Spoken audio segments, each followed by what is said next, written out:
दूसरों के बारे में बात करने में सही और गलत की लकीर आखिर खींची कहाँ जाती है। आज हम इसी गहरे सवाल को एक खास इस्लामी लेख के नज़रिए से समझने की कोशिश करेंगे और देखेंगे कि इसका नैतिक ढांचा क्या कहता है।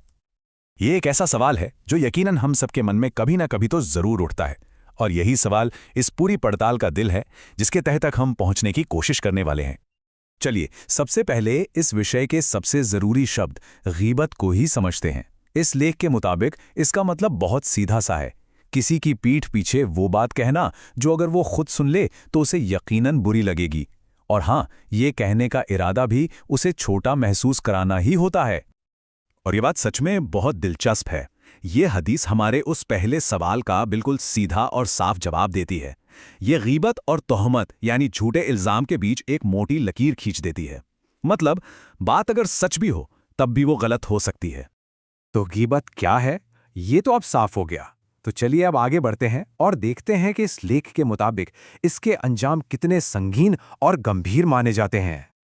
इसकी गंभीरता को समझाने के लिए कुरान से एक बहुत ही ताकतवर, बल्कि कह सकते हैं कि एक झंझोड़ देने वाली मिसाल दी गई है। गीबत की तुलना मरे हुए भाई का मांस खाने से की गई है।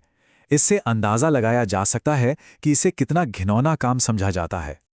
और बात यहीं ख़त्म नहीं होती। एक और मजबूत मिसाल ये दिखाती है कि कैसे गीबत किसी इंसान के अच्छे कामों को बिल्कुल जलाकर राख कर सकती है। यानी इसका असर सिर्फ बाहरी नहीं बल्कि रूहानी तौर पर भी बहुत गहरा होता है। इस लेख में कुछ और अंजाम भी बताए गए हैं, जैसे कि ये रोजे जैसी इबादतों को भी बेअसर कर सकती है, और तो और आपकी नेकियां उस इंसान को मिल जाती हैं जिसकी आपने बुराई की, और ये ईमान को बहुत तेजी से कमजोर करती है। तो अब जब हम समस्या और उसके अंजाम को समझ चुके हैं तो सवाल उठता है कि लोग ऐसा करते क्यों हैं। चलिए इसकी जड़ तक चलते हैं और देखते हैं कि इस आदत के पीछे कौन से मनोवैज्ञानिक कारण छिपे होते हैं। लेख के मुताबिक इस बर्ताव के पीछे एक या दो नहीं बल्कि 10 अलग अलग वजहें हो सकती हैं। हम इनमें से कुछ सबसे आम वजहों पर जरा गहराई से नजर डालेंगे।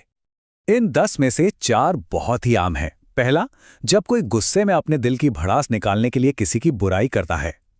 दूसरा, दोस्तों का दबाव, आप जानते हैं ना, महफिल में फिट होने के लिए हाँ में हाँ मिला देना। तीसरा, जब किसी की कामयाबी से जलन होती है। और चौथा, खुद को ऊंचा दिखाने की कोशिश में दूसरे को नीचा दिखाना। तो समस्या समझ ली, उसकी जड़ें भी देख लें। अब सबसे जरूरी सवाल पर आते हैं, इसका समाधान क्या है।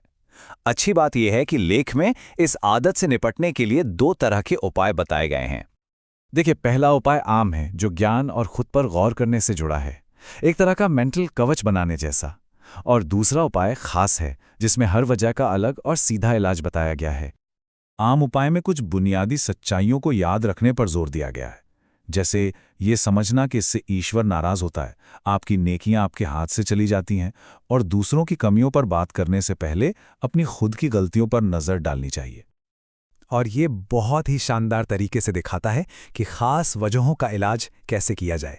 मान लीजिए वजह गुस्सा है, तो सोचें कि अपना गुस्सा ठंडा करने के लिए ईश्वर को नाराज करना कितना बड़ा घाटे का सौदा है। अगर दोस्तों का दबाव है तो ये समझें कि बनाने वाले को नाराज करके लोगों को खुश करना कितनी बड़ी नादानी है। जलन के मामले में याद रखें कि आप अपनी ही नेकियां उसे तोहफे में दे रहे हैं, और दिखावे के लिए ये जानें कि इससे आप सबकी नज़रों में गिर सकते हैं। अब आते हैं इस विश्लेषण के आखिरी और शायद सबसे पेचीदा हिस्से पर। यहाँ हम एक बहुत अहम पहलू पर बात करेंगे। देखिए, ये नियम हमेशा हर हाल में लागू नहीं होता, इसके कुछ अपवाद भी हैं। तो यहाँ सबसे जरूरी बात है इरादा और मकसद। अगर किसी की कमी का जिक्र एक सही और जायज़ वजह से किया जा रहा है जिसका कोई बड़ा फायदा हो, तो शरीयत इसकी इजाज़त देती है।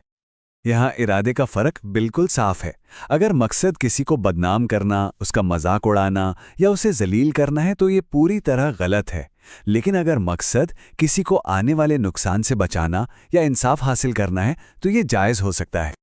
लेख में इसकी कुछ मिसालें भी दी गई हैं, जैसे इंसाफ के लिए जज के सामने अपनी शिकायत रखना, समाज में फैली किसी बुराई को रोकने के लिए मदद मांगना, या फिर शादी ब्याह के मामले में सलाह देते वक्त किसी की कमियों के बारे में साफ साफ बताना।